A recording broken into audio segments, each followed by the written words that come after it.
अस्सलाम वालेकुम व्यूअर्स, मैं मलिक मुशर्रफ अब्बास एडवोकेट। आप देख रहे हैं जीएम लॉ फर्म। आज की मेरी वीडियो कानून विरासत के बारे में है कि जब कोई शख्स, कोई मर्द या कोई औरत फौत हो जाए तो उसकी जायदाद की तकसीम कैसे होगी, उसके वारसान कौन कौन से होंगे, किस किस वारिस को कितना कितना हिस्सा मिलेगा, इसके बारे में आज मुकम्मल मालूमात दूँगा। तो वीडियो शुरू करने से पहले मेरी तमाम दोस्तों से गुजारिश है कि मेरा YouTube channel GM law firm subscribe करें, शेयर करें और लाइक करें और अपनी राय का इज़हार कमेंट सेक्शन में करें। वीडियो शुरू करते हैं।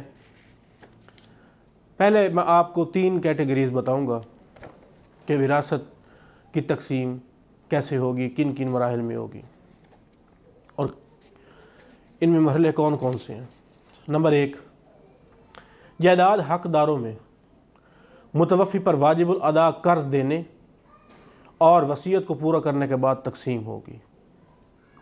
नंबर 2, अगर साहिब जायदाद खुद अपनी जायदाद तकसीम करे तो उस पर वाजिब है कि पहले अगर कोई कर्ज है तो उसे उतारे।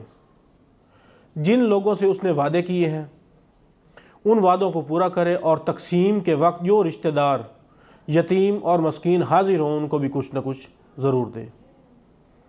नंबर 3, अगर साहिब जायदाद फौत हो गया और उसने कोई वसीयत नहीं की और ना ही जायदाद तकसीम की तो मुतवफ़ी पर वाजिबुल अदा कर्ज देने के बाद जायदाद सिर्फ हकदारों में ही तकसीम होगी। अब बात करते हैं कि जायदाद की तकसीम में जायज़ हकदार कौन कौन से हैं। नंबर 1, साहिब जायदाद मर्द हो या औरत, उनकी जायदाद की तकसीम में जायदाद के हकदार औलाद, वालिदैन, बीवी और शोहर होते हैं। नंबर 2, अगर साहिब जायदाद के वालिदैन नहीं हैं तो जायदाद अहले खाना में ही तकसीम होगी। नंबर 3, अगर साहिब जायदाद कलाला हो, कलाला के बारे में मज़ीद तफसील के बारे में आखिर में आपको बताऊंगा कि इसका मतलब क्या है, और उसके सगे बहन भाई भी ना हों तो कुछ हिस्सा सुतेले बहन भाई को जाएगा और बाकी नज़दीकी रिश्तेदारों में जो ज़रूरतमंद हों, मसलन नाना नानी, दादा दादी, खाला मामू, फुप्पी, चचा, ताया या उनकी औलाद को मिलेगा। अब बात करते हैं कि शोहर की जायदाद में बीवी या बीवियों का हिस्सा कितना होता है।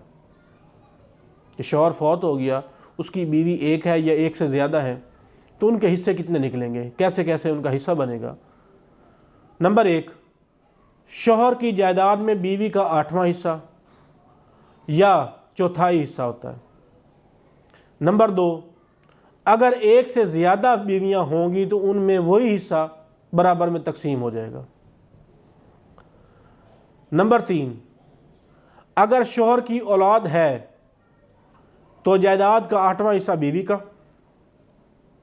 6ठा हिस्सा उसके वालिदैन का और बाकी बच्चों का होगा। नंबर 4, अगर शोहर की औलाद में फ़कत लड़कियां ही हों, 2 या ज़ायद, तो जायदाद का 2/3 हिस्सा लड़कियों का होगा और बीवी के लिए 8वां हिस्सा होगा और जायदाद का 6ठा हिस्सा शोहर के वालिदैन का होगा। नंबर 5, अगर शोहर की औलाद में सिर्फ एक लड़की हो तो जायदाद का आधा हिस्सा यानी कि निस्फ हिस्सा लड़की का होगा। बीवी के लिए जायदाद का 8वां हिस्सा और शोहर के वालिदैन का 6ठा हिस्सा होगा। नंबर 6, अगर शोहर की औलाद नहीं है तो बीवी का 4थाई हिस्सा होगा और बाकी जायदाद शोहर के वालिदैन की होगी। नंबर 7, अगर कोई बीवी शोहर की जायदाद की तकसीम से पहले फौत हो जाती है तो उसका हिस्सा नहीं निकलेगा। नंबर 8, अगर बेवा ने शोहर की जायदाद की तकसीम से पहले दूसरी शादी कर ली तो उसको हिस्सा नहीं मिलेगा। नंबर 9, और अगर बेवा ने हिस्सा लेने के बाद शादी की तो उसे उससे हिस्सा वापस नहीं लिया जाएगा। अब बात करते हैं कि बीवी की जायदाद में शौहर का कितना हिस्सा है। नंबर 1, बीवी की जायदाद में शौहर का निस्फ या चौथाई हिस्सा होता है। नंबर 2, अगर बीवी की औलाद नहीं है तो शौहर के लिए जायदाद का निस्फ हिस्सा है और निस्फ हिस्सा बीवी के माँ बाप का होगा। नंबर 3, अगर बीवी की औलाद है तो शौहर के लिए जायदाद का चौथाई हिस्सा और छठा हिस्सा बीवी के माँ बाप का है और बाकी बच्चों का होगा। नंबर 4, अगर बीवी की औलाद में फ़कत लड़कियां ही हों, 2 या ज़ायद, तो जायदाद का 2/3 हिस्सा लड़कियों का, शौहर के लिए चौथाई हिस्सा और बाकी जायदाद बीवी के वालिदैन के लिए होगी। नंबर 5, अगर बीवी की औलाद में सिर्फ एक लड़की हो तो जायदाद का निस्फ हिस्सा लड़की का है, शौहर के लिए जायदाद का चौथा हिस्सा है और बीवी के वालिदैन का छठा हिस्सा है।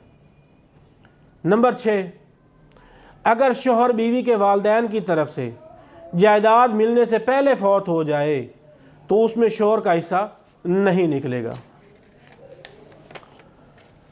नंबर 7, अगर बीवी अपने वालिदैन की जायदाद तकसीम होने से पहले फौत हो गई और उसके बच्चे हैं तो बीवी का अपने वालिदैन की तरफ से हिस्सा निकलेगा और उसमें शौहर का चौथाई हिस्सा होगा और बाकी बच्चों को मिलेगा। नंबर 8, अगर बीवी अपने वालिदैन की जायदाद तकसीम होने से पहले फौत हो गई और उसकी औलाद भी नहीं है तो उसके शौहर को हिस्सा नहीं मिलेगा। इसके बाद अब बात करते हैं कि बाप की जायदाद में औलाद का कितना हिस्सा होता है, किन किन मरहलों में उनको क्या क्या हिस्सा मिलेगा। नंबर 1, बाप की जायदाद में एक लड़के के लिए 2 लड़कियों के बराबर हिस्सा है। नंबर 2, बाप की जायदाद में पहले बाप के वालिदैन यानी दादा दादी का छठा हिस्सा और बाप की बेवा यानी माँ का 8वां हिस्सा निकालने के बाद जायदाद औलाद में तकसीम होगी। नंबर 3, अगर औलाद में फ़कत लड़कियां ही हों, 2 या ज़ायद तो जायदाद का 2/3 हिस्सा लड़कियों का होगा, 8वां हिस्सा बेवा माँ का होगा और छठा हिस्सा बाप के वालिदैन को मिलेगा। नंबर 4, अगर एक ही लड़की हो तो उसके लिए जायदाद का निस्फ हिस्सा है, 8वां हिस्सा बेवा माँ के लिए और छठा हिस्सा बाप के वालिदैन के लिए होगा।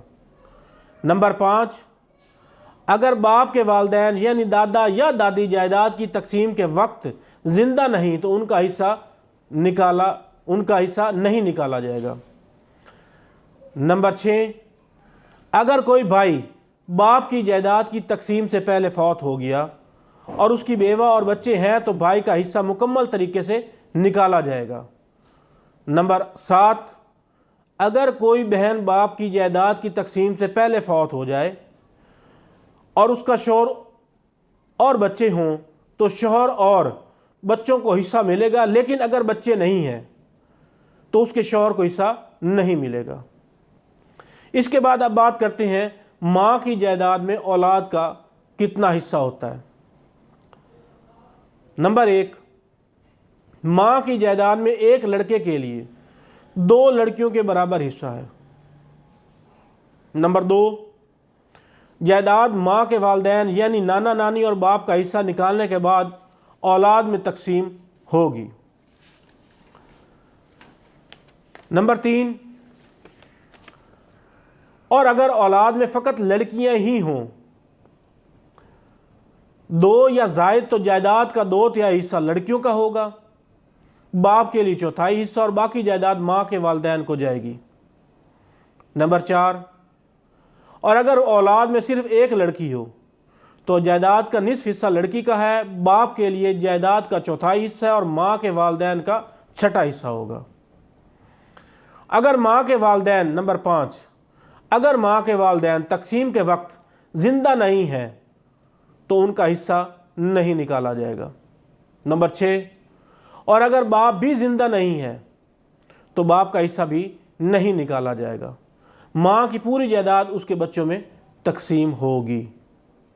नंबर 7, अगर माँ के पहले शोहर से कोई औलाद है तो वो बच्चे भी माँ की जायदाद में बराबर के हिस्सेदार होंगे। अब बात करते हैं कि बेटे की जायदाद में वालिदैन का कितना हिस्सा होगा। इसमें भी काफ़ी पॉइंट्स हैं, जिनमें नंबर 1, अगर बेटे की औलाद हो तो वालिदैन के लिए जायदाद का छठा हिस्सा है। नंबर 2, अगर वालिदैन में सिर्फ माँ हो तो छठा हिस्सा माँ को मिलेगा, और अगर सिर्फ बाप हो तो छठा हिस्सा बाप को मिलेगा। अगर दोनों हों तो छठा हिस्सा दोनों में बराबर तकसीम होगा। नंबर 3, अगर बेटे की औलाद नहीं है लेकिन बेवा है और बेवा ने शोहर की जायदाद की तकसीम होने तक शादी नहीं की तो उसकी जायदाद का चौथाई हिस्सा मिलेगा और बाकी जायदाद बेटे के वालिदैन की होगी। नंबर 4, अगर बेटे की औलाद में फ़कत लड़कियां ही हों, 2 हों या जायद हों, तो जायदाद का 2/3 हिस्सा लड़कियों का होगा, बेटे की बेवा के लिए 8वां हिस्सा और बेटे के वालिदैन का छठा हिस्सा होगा। और अगर औलाद में सिर्फ एक लड़की हो तो जायदाद का निस्फ हिस्सा लड़की का है, बेटे की बेवा के लिए 8वां हिस्सा और बेटे के वालिदैन का छठा हिस्सा होगा। नंबर 6, अगर बेटा रंडवा है और उसके कोई औलाद भी नहीं है तो उसकी जायदाद के वारिस उसके वालिदैन होंगे, जिसमें माँ के लिए जायदाद का 1/3 हिस्सा होगा और 2/3 हिस्सा बाप का है, और अगर बेटे की बहन भाई भी हों तो उसकी माँ के लिए छठा हिस्सा और बाकी बाप का हिस्सा है। उसके बाद बात करते हैं बेटी की जायदाद में वालिदैन का कितना हिस्सा है। नंबर 1, अगर बेटी की औलाद है तो वालिदैन के लिए छठा हिस्सा होगा। नंबर 2, अगर वालिदैन में सिर्फ माँ हो तो छठा हिस्सा माँ को मिलेगा, और अगर सिर्फ बाप हो तो छठा हिस्सा बाप को मिलेगा। नंबर 3, अगर बेटी की औलाद नहीं है लेकिन शोहर है तो शोहर को जायदाद का निस्फ हिस्सा मिलेगा और निस्फ हिस्सा जायदाद बेटी के वालिदैन की होगी। नंबर 4, और अगर बेटी की औलाद में फ़कत लड़कियां ही हों, 2 हों या जायद हों, तो जायदाद का 2/3 हिस्सा लड़कियों का है और बेटी के शोहर के लिए 1/4 हिस्सा और बाकी वालिदैन का है। नंबर 5, और अगर औलाद में सिर्फ एक लड़की हो तो जायदाद का निस्फ हिस्सा लड़की का है, बेटी के शोहर के लिए 1/4 हिस्सा और वालिदैन का छठा हिस्सा है। नंबर 6, अगर बेटी बेवा हो और उसके औलाद भी नहीं है तो जायदाद के वारिस उसके वालिदैन होंगे, जिसमें माँ के लिए जायदाद का 1/3 हिस्सा होगा, और अगर बेटी की बहन भाई भी हैं तो माँ के लिए जायदाद का छठा हिस्सा होगा और बाकी बाप को मिलेगा। अब बात करते हैं कलाला। जैसे कि मैंने शुरू में एक कलाला के बारे में बात की और मैंने कहा कि आखिर में जाकर आपको बताऊं कि कलाला होता क्या है, उसका मकसद क्या है, उसका मतलब क्या है, तो अब मैं आपको कलाला के बारे में तफसीलन बताता हूँ।